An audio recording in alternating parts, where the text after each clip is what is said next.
Bem, pessoal, então, nós vamos usar um exemplo aqui para poder ilustrar, né, o uso da equação de Van der Waals. Então, vamos considerar, como exemplo aí, 1 mol de metano gasoso, né, ocupando um volume de 250 ml, né, num recipiente de 250 ml, numa temperatura de 0 graus Celsius. Tá certo?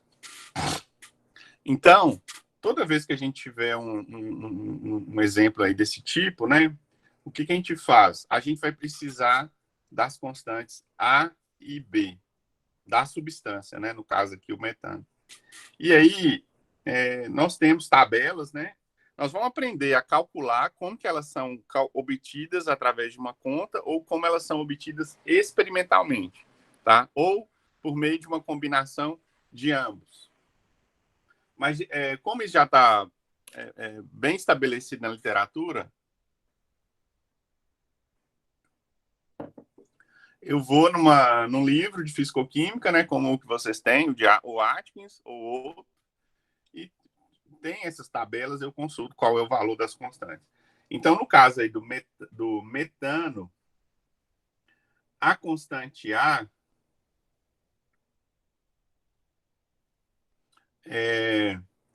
vale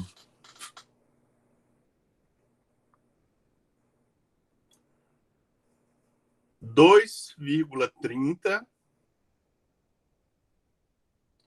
26 bar decímetro a sexta mol a menos 2. Tá?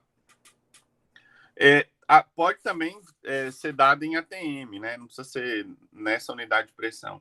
Em ATM, usando ATM nas unidades, ela valeria 2,27, então a diferença pequena, ATM decímetro a sexta mol a menos 2, né? A diferença é porque um bar é um pouco um bar um bar é um pouco maior do que um bar é um pouco menor do que um ATM, então daí a diferença, tá? A constante B, no caso aí para o metano, né, vale 0,43067 decímetro cúbico por mol. Ok? Então, qual seria a pressão de um gás, no caso o gás metano, 1 mol do gás ocupando o volume de 250 ml numa temperatura de 0 graus Celsius? Então, aqui nós já temos tudo para poder calcular o valor dessa pressão, né? Então, para isso, eu vou usar a equação, né? Está pedindo aqui, nós vamos ilustrar aqui o uso da equação de Van der Waals. Então, é P igual a RT sobre V molar menos B menos A sobre V molar ao quadrado. Ok? Então, substituindo aí, ó, nós teríamos o seguinte, né? A constante R, né, é 8,314 Joule, Kelvin a menos 1, mol a menos 1, né? Aí eu posso usar também ela já em unidades que contém a unidade em bar, justamente para facilitar a conta, porque eu vou usar essa constante A aqui dessa forma, ok? Então, ficaria a constante R em bar decímetro cúbico mol a menos 1, Kelvin a menos 1, vale 0,083145 bar decímetro cúbico mol a menos 1, Kelvin a menos 1, né? Vezes a temperatura. A temperatura é 0 graus Celsius, né? Então, converto 273,15 Kelvin, ok? Dividido pelo volume molar menos B. O volume molar menos B, então, o volume molar dado foi 250 ml, né? 250 ml vale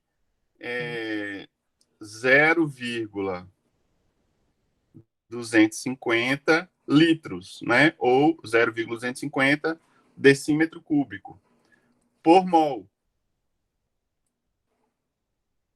Por que eu estou colocando aqui por mol? Porque é 1 mol de CH4, né? Aqui na equação a gente está usando V barra, então V barra é esse valor dividido por esse. Então, 0,250 decímetro cúbico, mol a menos 1. Ok? Menos a constante B. A constante B vale 0,04 3067 decímetro cúbico por mol. Tá? Então, veja, ó, as unidades, eu estou fazendo uma subtração aqui de coisas que têm a mesma unidade, então tá tudo certo, né? Vou conseguir resolver, ok? E aqui em cima, veja bem, ó, tem a unidade de pressão, tem a unidade de volume molar, tá? Essa unidade de volume molar vai cortar com a unidade de volume molar do denominador. A unidade de temperatura absoluta, né? Temperatura em Kelvin, também vai cancelar, porque aqui eu tenho Kelvin, aqui eu tenho Kelvin a menos 1. Ok? Isso daí menos a constante A, que é 2,3026 bar decímetro a sexta mol a menos 2 dividido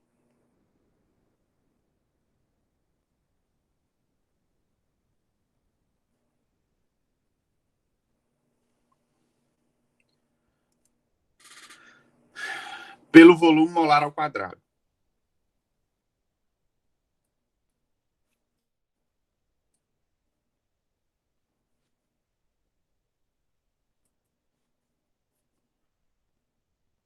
Tá certo?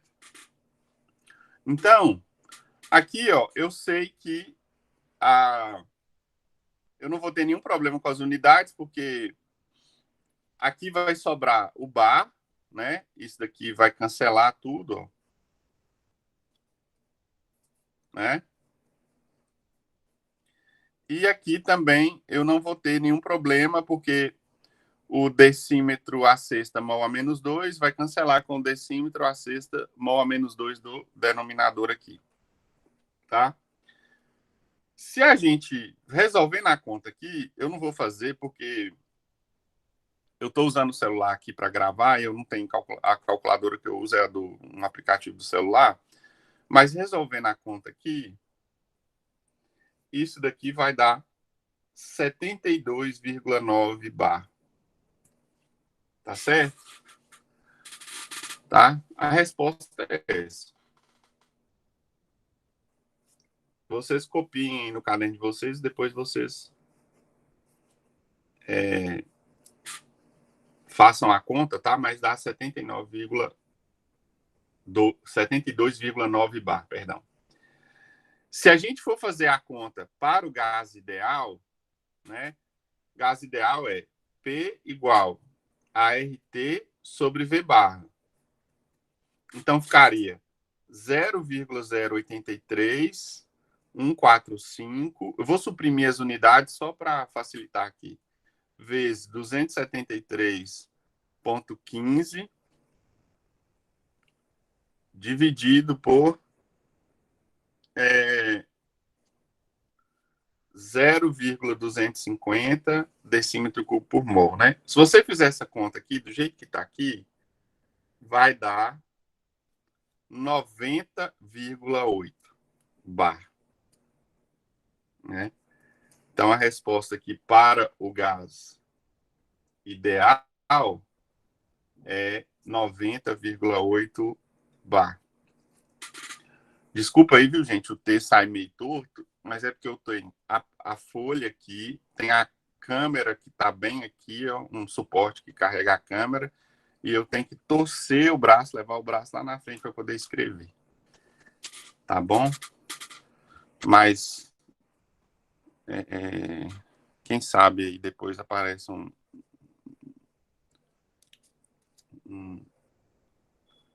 dispositivo melhor do que essa gambiarra, né?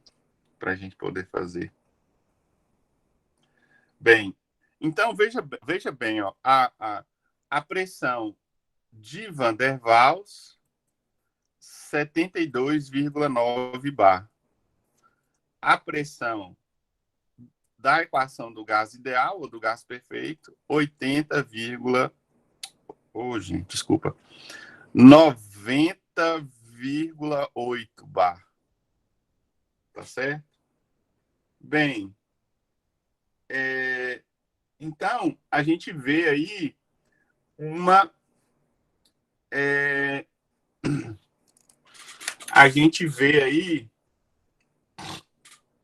uma diferença entre as duas, né? Mas o principal aqui é o valor experimental.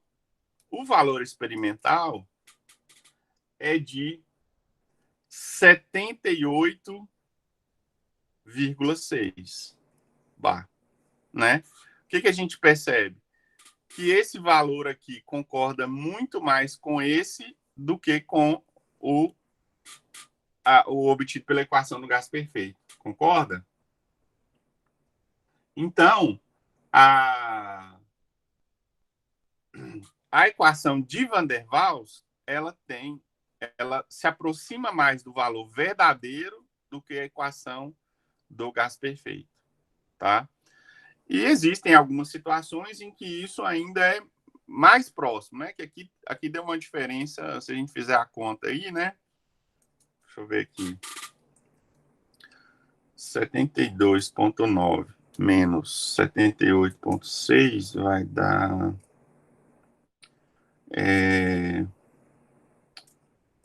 11,13.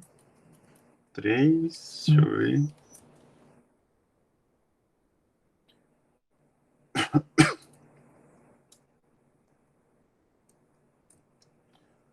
É 11,1 dividido por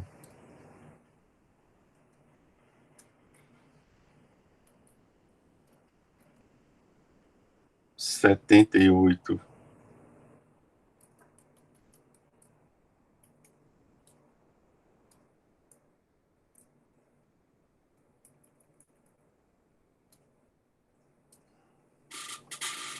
Então, 72,9 menos 78,6 dividido por 78,6. Então, está dando aqui um erro relativo, né, de 7,25%. Quando eu comparo a equação de Van der Waals com a pressão experimental, perdão, o obtido pela equação de Van der Waals e o obtido experimentalmente. Quando eu calculo o E relativo para a equação do gás perfeito, com certeza é maior, né? Então vai dar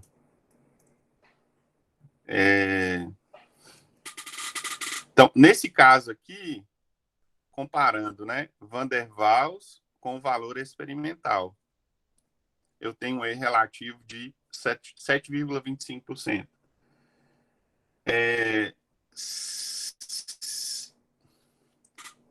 Pessoal, aqui falta um zero, é 90,8, ok? Perdão aí.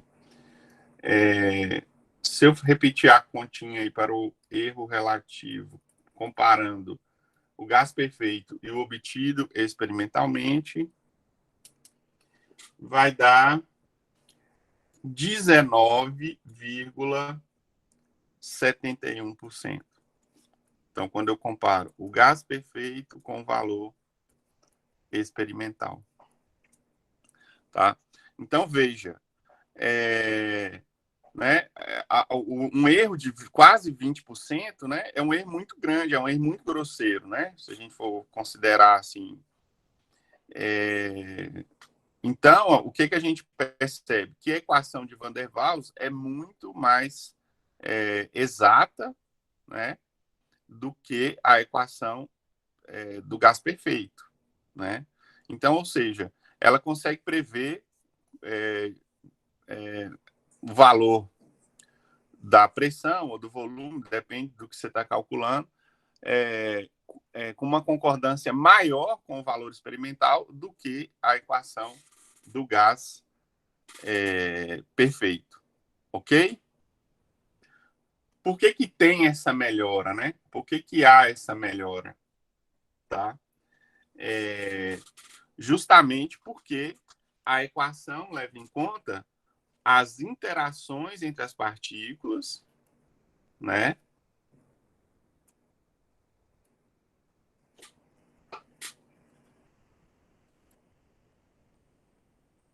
Por meio da constante A e o volume ocupado pelas partículas representado pela constante B, ok?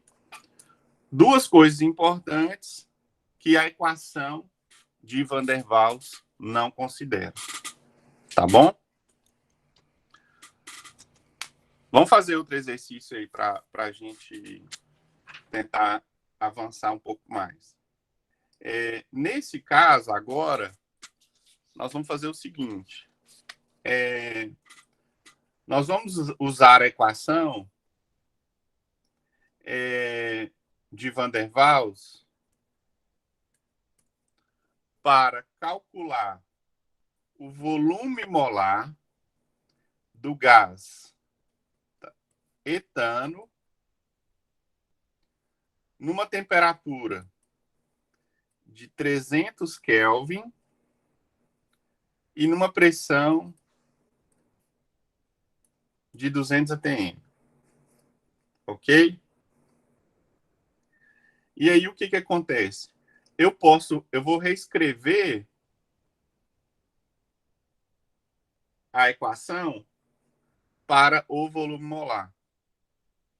Escrevendo a equação para o volume molar, o que eu tenho? Olha só. Eu tenho o seguinte, ó, P é igual a RT sobre V barra ao quadrado menos B menos A sobre V barra ao quadrado. Então, eu vou tirar o mínimo aqui. O mínimo é isso daqui, o produto entre esses dois denominadores, né? Então, vai ficar P que multiplica V barra ao quadrado que multiplica... Ô, gente, aqui não tem esse quadrado não, viu? Viajei, perdão. Que multiplica V barra menos B é igual RT V barra ao quadrado menos A que multiplica V barra menos B. Então, aqui ficaria, ó, PV barra ao cubo menos PB V barra ao quadrado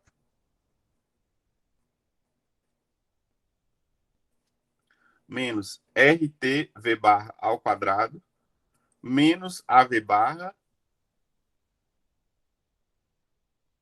Peraí, aqui tem um igual, né? Não passei ainda. Menos AV barra mais AB. Ok?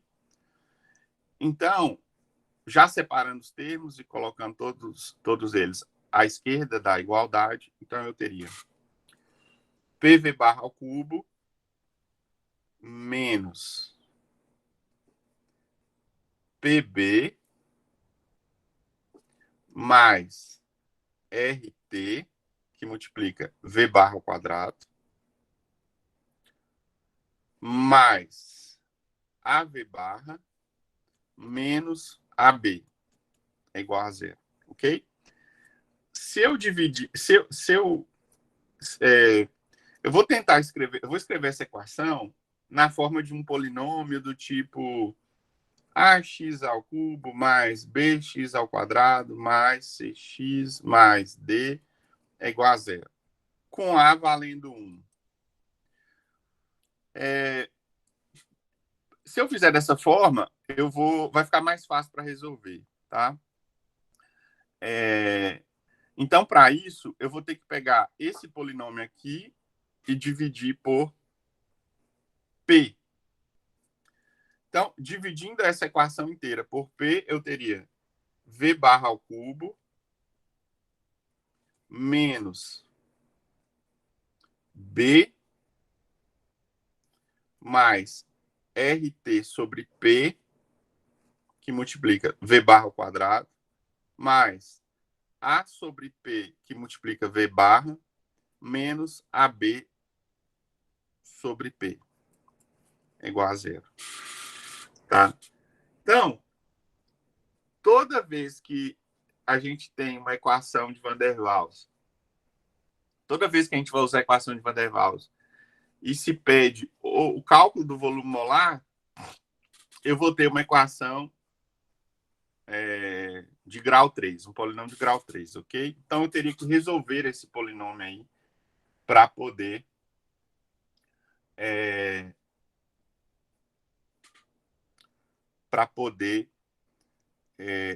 obter o volume molar, tá? O que acontece aqui? Para facilitar, eu costumo trabalhar da seguinte maneira. Eu tenho aqui, então, o termo A, o termo B, o termo C e o termo D, certo? A sugestão que eu dou para vocês é calcular cada um separadamente, tá? Então, o que eu faço? O A vale 1, já está feito. O B é a constante B do etano mais RT sobre P, tá certo? O termo C é a constante A dividido pela pressão. O termo D é o produto AB dividido pela pressão, tá? Então, as constantes aí, A e B para o etano, né? Como a pressão foi dada em ATM, eu vou procurar, eu vou verificar, né, se tem, vou fazer uma consulta, vou verificar se tem essas constantes com a unidade de pressão em ATM. Então, a constante A para o etano, em ATM decímetro a sexta mol a menos 2, vale 5,5088 ATM decímetro a sexta mol a menos 2. A constante B vale 0,065144 decímetro cúbico mol a menos 1. Ok? Aí, gente, eu calculo, então, os termos aqui, né? Do polinômio, tá bom? Então, aqui seria B mais RT sobre P. Então, a constante B eu tenho, R, eu uso, por exemplo, R igual a 0,082, ATM, litro a menos 1, mol a menos 1, Kelvin a menos 1. Temperatura em Kelvin, a pressão em 200 ATM, tá? Aqui a constante A eu tenho dividido pela pressão, 200 ATM. Aqui é o produto das duas constantes dividido pela pressão 200 ATM, tá? Então, tem que tomar um cuidado aí com as unidades, tá? Mas se a gente fizer a conta direitinho, eu vou ter a seguinte equação. V barra menos 0,188 decímetro cúbico por mol, que multiplica V barra ao quadrado mais 0,027 5 decímetro a sexta mol a menos 2 V barra menos 0,00179 decímetro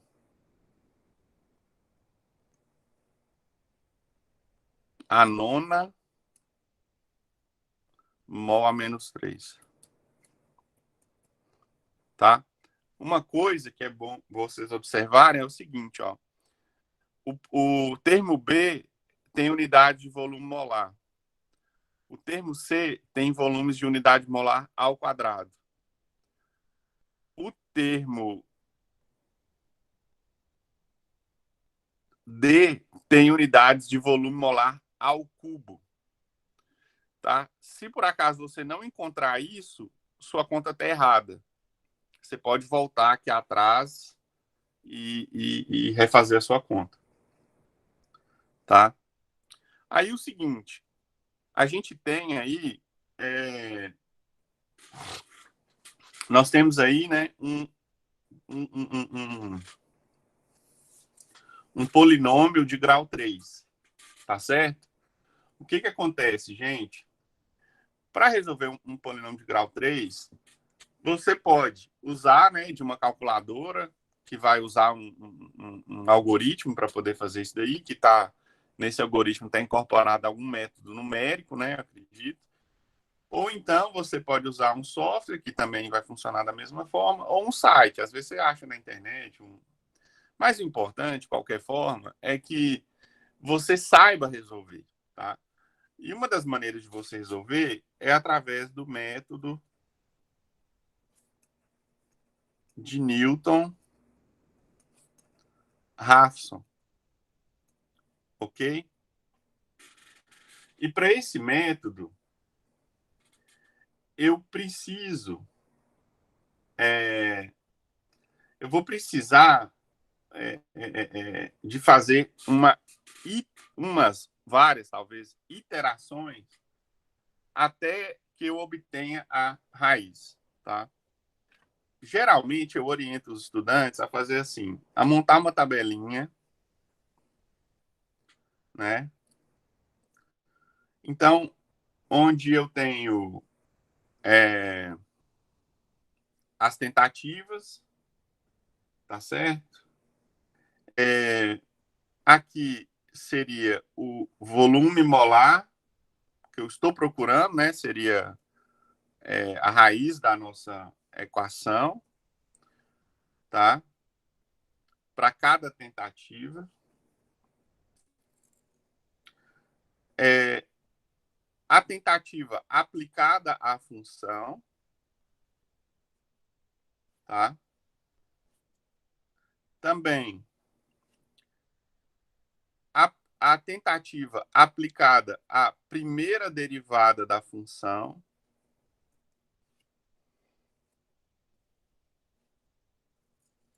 E a próxima tentativa. A próxima tentativa, que é a tentativa mais 1, né?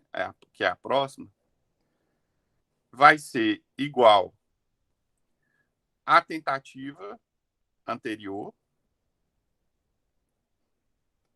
menos a razão de f de Vn sobre f'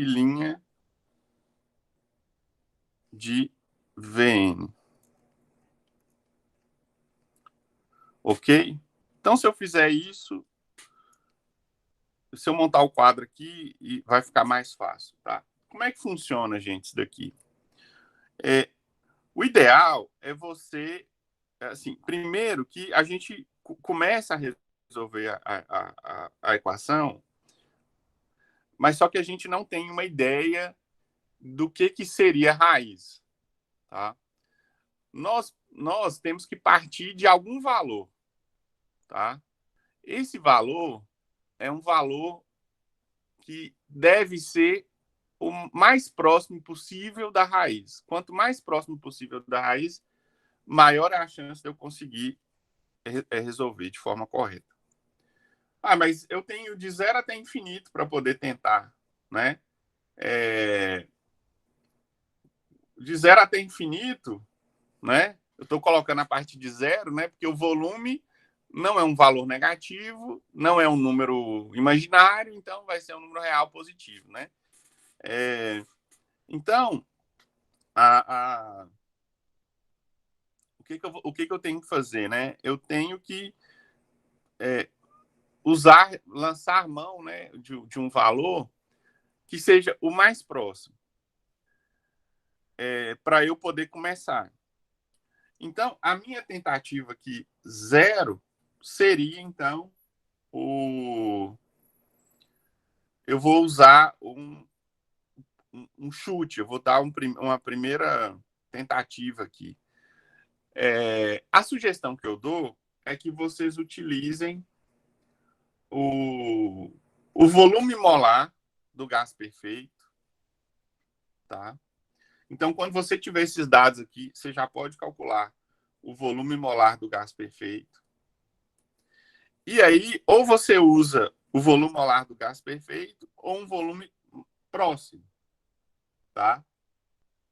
Eu vou fazer de um jeito aqui e eu quero que vocês repitam a conta fazendo de outra forma, diferente da que eu vou tentar, tá bom? O que nós vamos fazer aqui? O meu primeiro chute vai ser, como eu estou sugerindo, né? Poderia ser, na verdade, o volume molar do gás perfeito, do gás etano se comportando idealmente nessas condições. Se você fizer a conta aí, vai dar 0,123 decímetro cúbico por mol. Tá? Eu vou usar um valor um pouco menor. Poderia usar 0,123, mas eu vou usar um valor um pouco menor. Então, vou usar, por exemplo, 0,100. Tá? 0,1 decímetro cúbico por mol.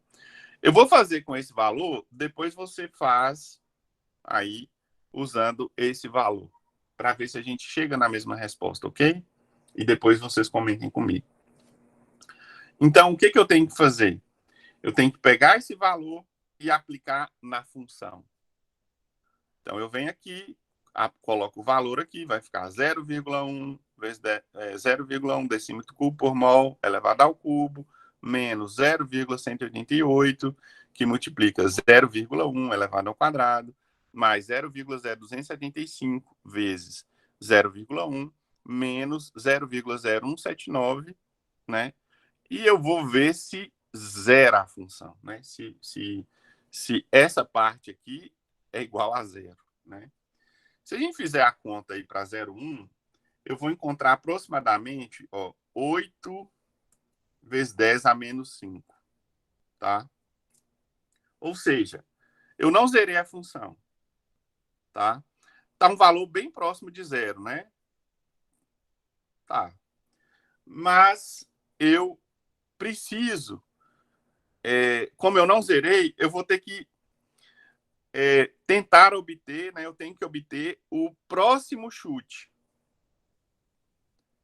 Para o próximo chute, eu vou precisar de aplicar o valor que eu chutei, 0,1, na primeira derivada, tá, do polinômio, da função. Se eu fizer isso, eu encontro 2 vezes 10 a menos 2. Ok? Substituindo isso daqui na conta, né? O próximo chute é 0 mais 1, né? Então, o V1, o segundo chute, vai ser o chute que eu tinha dado menos a razão entre F de Vn sobre F' de Vn.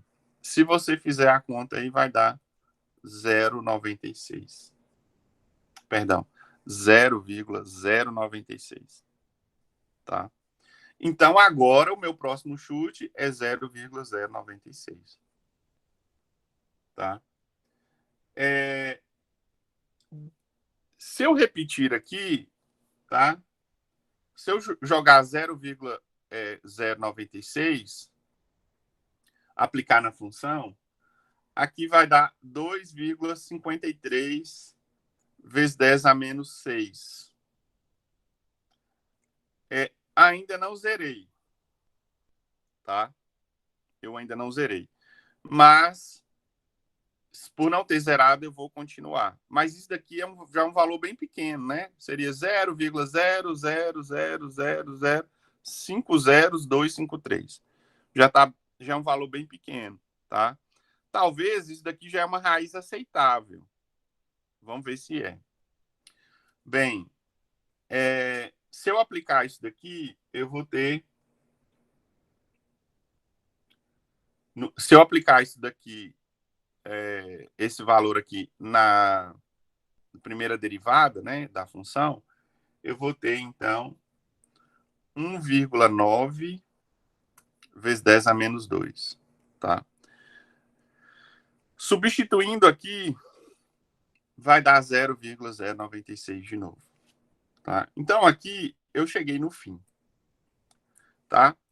Como eu tenho um valor aqui muito pequeno, e eu já tenho aqui, né, a repetição de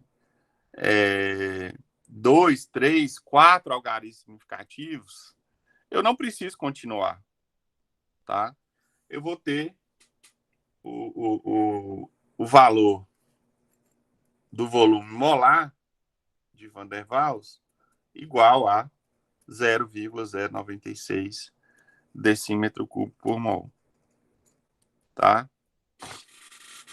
Então, como eu tinha comentado, repitam a conta considerando o chute inicial 0,123 decímetro cúbico por mol e vê se você encontra o mesmo valor. Depois você comenta comigo. Tá?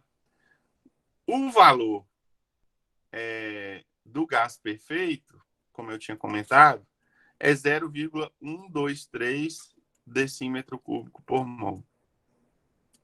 Tá?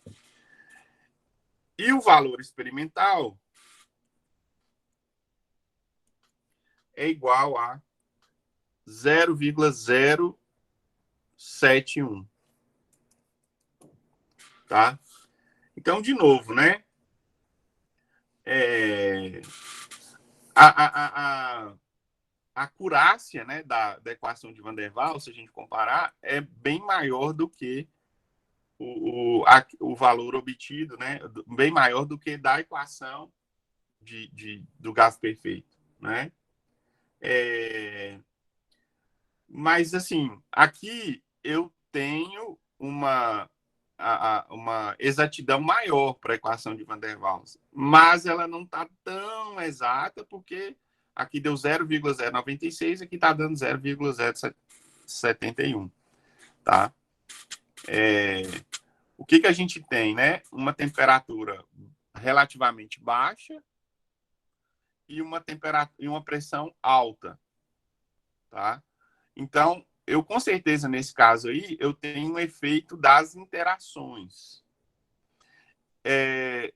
Bem significativo, porque a pressão é muito elevada e a temperatura, né? Isso aqui dá o quê? Não dá nem... dá um pouco mais do que 25 graus Celsius, né? Então, se a gente comparar aí, se a gente levar em conta isso daí, dá 27, né? 27 graus Celsius. Se a gente comparar isso daí, a gente vê o seguinte, que a pressão é muito alta e a temperatura não é alta o suficiente para impedir as interações, tá? E o volume é um volume muito pequeno, né? Se você for olhar aqui, 0,123 decímetro cúbico, isso aí dá o quê? 100 ml, é um volume bem pequeno, né? Para o gás. Pra você tem uma ideia, o gás perfeito, na CNTP, tem um volume de litros, né? 22,4 litros. Tá certo que a gente não está na CNTP, né?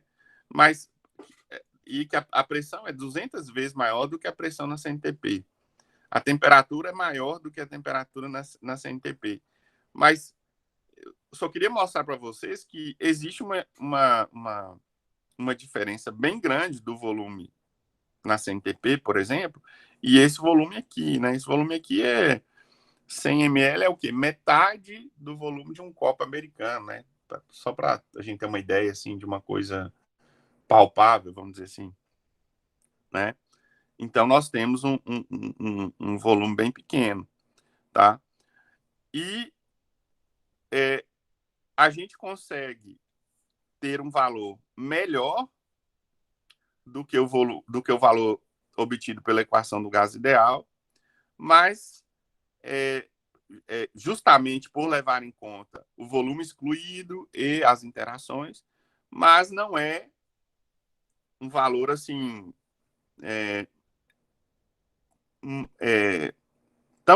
tão exato, né, quanto o valor tão próximo, né, do valor experimental, embora seja mais próximo do que o valor da equação obtido pela equação do gás perfeito, né? Então, você tem uma exatidão maior para a equação de Van der Waals do que da equação do gás perfeito, mas não tão uma exatidão não tão grande, dependendo das situações, quando a gente compara, né, que é a nossa referência aqui, com o valor experimental. Tá certo? Uma das coisas que vocês podem fazer, né, é escrever a função, né, na calculadora. Então, por exemplo, no nosso caso aí, você pode escrever, você tem aí na calculadora, né, você tem como você colocar na memória A, B, C, D, escrever a equação e montar essa relação aqui, ó, e depois atribuir um valor à, à posição da memória que você escolheu e utilizar e fazer a conta, né? Pedir para executar a conta. E para fazer a iteração, você só vai apertando a igualdade, né? Então, basta você fazer isso daqui, ó. Vamos dizer assim, resumindo o método de Newton-Raphson em uma fórmula, você teria essa fórmula, né? O Vn barra mais V barra N mais 1 é igual a Vn menos a função, né? Então, Vn barra ao cubo menos 0,188 Vn barra ao quadrado mais 0,0275 Vn barra menos 0,00179 dividido por 3 Vn barra ao quadrado. Aqui no denominador eu usaria a primeira derivada da função, tá? Menos 0,376 Vn barra mais 0,0275. Então, eu atribuo um valor lá para Vn, escrevo isso daqui, né? E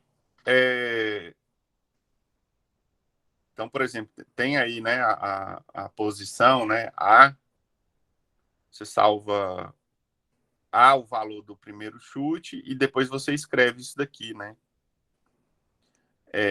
Ou melhor, né, por exemplo, algumas calculadoras você salva na memória, né, a resposta, né? eu tinha uma que era assim, que funcionava dessa forma, né? A ANS era a abreviação de answer, né? Que é resposta. Então, eu escrevia a resposta, o valor do chute, né? Por exemplo, que a gente usou 0,1 e então eu batia 0,1, apertava igual, aí a resposta era 0,1, né? Só digitei, apertei igual, mas na verdade quando eu faço isso eu estou salvando o 0,1 na posição da memória, numa posição de resposta, né, na memória da calculadora. Aí eu venho e escrevo isso daqui, ó, né? Então ficaria tipo assim, ó, answer menos answer ao cubo menos 0,188 answer ao quadrado e assim vai, né? Repetir isso daqui. 3 ao quadrado menos 0,376, tá? E aí, então, como eu salvei o valor, eu só vou apertando a igualdade e como a equação está escrita em função da resposta que está salva, eu vou fazendo a iteração. Quando o valor começar a se repetir, é porque eu cheguei no valor da raiz que eu procuro, né? Então, o que aconteceu foi uma convergência para o valor que eu procurava, né? Que é o volume molar. Tá certo? Tem alguns vídeos no YouTube que ensina a fazer isso daí, tá? Mas é bastante simples. Depois, se você tiver alguma dúvida em fazer isso, a gente pode marcar uma tutoria, você entra em contato comigo, eu disponibilizo um link para você e faço atendimento online. Eu não sei qual é o modelo de calculadora que você tem, mas se for uma calculadora científica, acredito que já seja possível de fazer isso, né?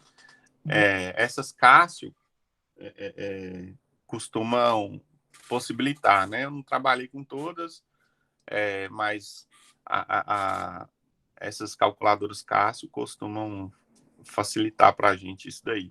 Mas acredito que outros modelos também façam da mesma forma. Então, ao invés de ficar lá fazendo aquele monte de conta naquele quadro, né? Você pode usar essa fórmula aqui. Lógico que essa fórmula está escrita para o polinômio que a gente estava usando, né? E jogar na calculadora. Primeiro salvar o valor do chute e depois jogar a equação na calculadora, né? Você escreve a equação na calculadora, aperta igual, ele vai fazer essa conta. Agora, quando você apertou igual, você obteve uma nova resposta, né? Essa nova resposta foi salva nessa posição, né? E aí você aperta de novo, de novo, de novo, de novo, até que os valores começam a se repetir. No final, você encontrou o volume molar. Então, se você tiver alguma dúvida para fazer isso na calculadora, não conheço todas as calculadoras, mas eu posso tentar te ajudar. Tá ok? Bem, uma coisa que vocês devem estar se perguntando é o seguinte, né? Mas você encontrou uma raiz, né? E o polinômio, né? Um polinômio de grau 3 tem 3 raízes, tá?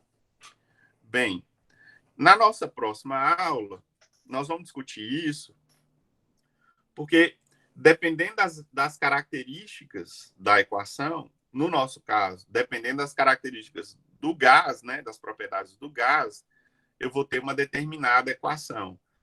E aí, eu posso estar numa situação, né, em que, por exemplo, a nossa curva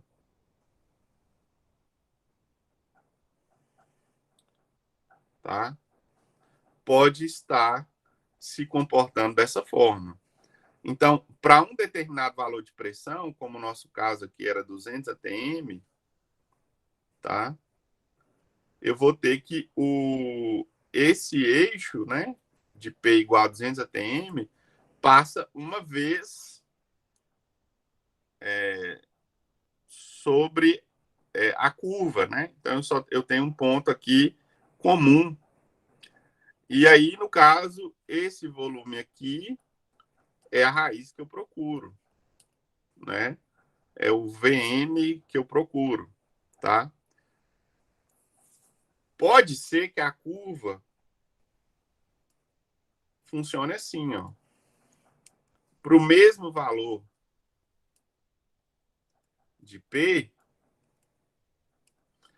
a curva tenha o seguinte comportamento. Ó. Então, aqui, por exemplo, nesse caso, eu vou ter 3 raízes, tá? Não que aqui nós temos uma e aqui nós temos 3, né? É porque talvez um matemático, ou um físico matemático vai falar para você. Não, aqui nesse caso, né, você obteve lá 0,96, né, decímetro cúbico por mol, né, 0,096 decímetro cúbico por mol é uma única raiz. Mas, na verdade, você teria, para esse caso, 3 raízes iguais. Fisicamente, é uma raiz só. Só nos interessa o valor do volume ocupado. Tá? Nesse caso, a amostra ocuparia um único valor de volume. Não tem como ela ocupar, na mesma situação, 3 volumes diferentes. Tá? Mas, em situações bem específicas, que é o que a gente vai discutir em breve, eu posso ter essa curva passando aqui 3 vezes pelo eixo de P igual a 200. Então, eu teria, sim, 3 raízes, né? Eu teria o Vn linha, o 2 linhas e o 3 linhas, tá? Ah, mas você não acabou de falar que não é possível que o gás, nas mesmas condições, ocupem 3 volumes diferentes? Sim, eu falei, mas isso daqui não é a mesma coisa. Por quê? Em alguns casos específicos que nós vamos discutir em breve, que é o que eu estou falando para vocês, eu vou ter, talvez, a coexistência de 3 fases.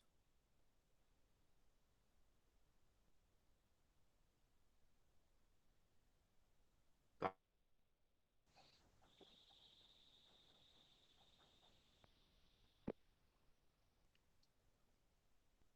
Eu vou ter a coexistência de 3 fases. Então, eu não estou determinando o volume do gás. Eu estou determinando, talvez, o volume da fase de vapor, o volume da fase líquida em equilíbrio com a fase de vapor e o volume da fase líquida, né? Então, pode ser que eu tenha 3 raízes. Se são 3 raízes diferentes e reais, a interpretação seria essa. Se a minha raiz for um valor negativo, né, não é positivo igual essa, eu encontrei a raiz do polinômio, mas eu não encontrei o valor do volume, né? Porque uma coisa é a resposta que a equação dá, né, a matemática da história, a outra coisa é se a gente tem, de fato, uma representação real daquele valor, se é possível. No caso do volume negativo, não existe, né? No caso, se a resposta for um número complexo, não existe, né? A gente não fala, me dá aí um raiz de -1 litro de Coca-Cola, né? Enfim, tá? Então, em alguns casos, a gente pode obter 3 raízes, sim. E aí eu vou detalhar para vocês em que condições que isso acontece, tá? E qual seria o significado de cada raiz. Por enquanto, você só tem que saber obter a resposta para o polinômio, tá certo? E no nosso exemplo aqui, deu 0,096. Ok? Então, pessoal, era o que eu tinha para falar para vocês. E em breve a gente discute essas questões pendentes aí que eu comentei, tá bom? Então, vou desligar aqui. E aí, se vocês tiverem alguma dúvida, a gente continua conversando, tá bom? Até mais.